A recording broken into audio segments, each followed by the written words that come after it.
Hey, Mr. Boytet here from my humble abode. So what you should have talked about yesterday in class is humidity and what relative humidity is, and sling psychrometers, and also a little bit of a review of the water cycle. So I won't go back over the water cycle because we've gone over that a few times, but I will talk a little bit about humidity.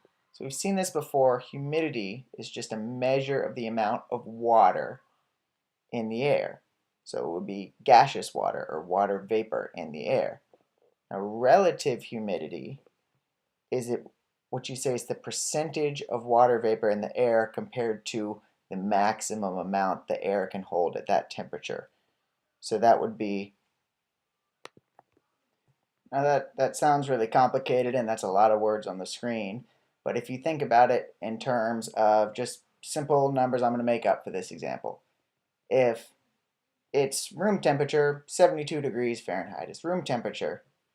Say the maximum amount of water vapor the air can hold is 100 badoodles. Badoodles here are just made up units. Really, it would be something like grams per meters cubed or something along those lines.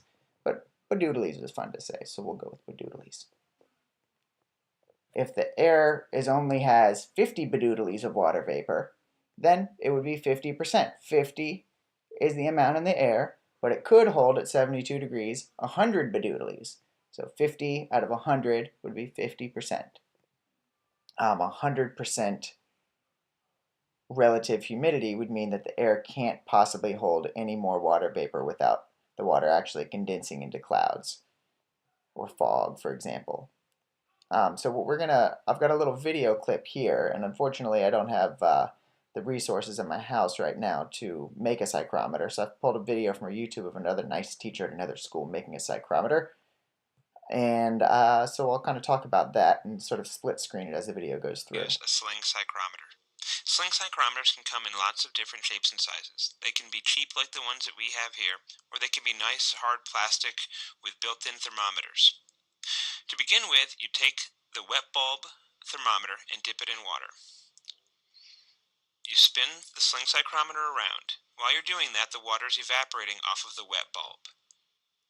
You then read the thermometers. The dry bulb, in this case, read 24 degrees Celsius, while the wet bulb read 21 degrees Celsius.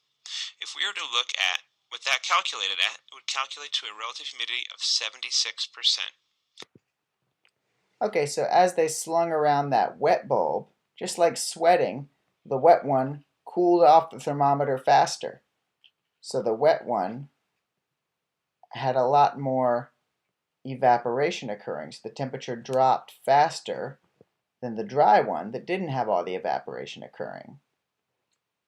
So we use this rate of evaporation to tell us how humid the air is. If the air is really dry, the evaporation happens really fast, and there's a big difference. If the air is really low, really moist, really close to 100% relative humidity, then the evaporation happens pretty slowly, and there's just a tiny difference between the two.